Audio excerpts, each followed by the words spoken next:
பெரியார் வாழ்ந்த காலத்திலயும் சரி, பெரியார் மறைந்த பிறகும் சரி, அவரை வந்து கொள்கை ரீதியா விமர்சிக்கிறது அப்படின்றது எப்பயுமே ஒரு சாரார் இயங்கிட்டே இருப்பாங்க. அவருக்கு நேரான சித்தாந்தத்துல. ஆனா, இப்ப கடுமையாக பெரியார பத்தி யாருமே பேசக்கூடாது.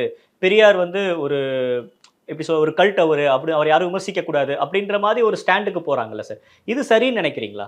நான் என்ன சொன்னாலும் நீ ஏத்துக்காத. அது குறித்தும் கேள்வி கேளு. உனக்கு சரின்னு பட்டதை நீ எடுத்துக்க அப்படின்னு தான் சொன்னார். எல்லாத்துக்கும் மேல விமர்சனத்துக்கு அப்பாற்பட்டவர்கள் இந்த உலகத்தில் யாருமே கிடையாது. அதுக்கு பெரியாரும் விதிவிலக்கு இல்லை. அதே நேரம் நீங்க சொல்கிற மாதிரி யாரேனும் அப்படி கருத்து சொன்னாங்கன்னா பெரியார் மீதான அபிமானத்திலும் அந்த சீமானுடைய இந்த அருவருப்பான மொழி ஏற்படுத்திய ஆத்திரத்திலும் வேணா அப்படி சொல்லியிருப்பாங்களே தவிர பெரியாரை வந்து யாரும் விமர்சிக்காதீங்கன்னு வந்து மனப்பூர்வமா சொல்ல மாட்டாங்க. சீமான் வந்து பெரியாரை என்ன மொழியால் விமர்சிக்கிறார் அப்படிங்கிறது ரொம்ப ரொம்ப முக்கியமானது.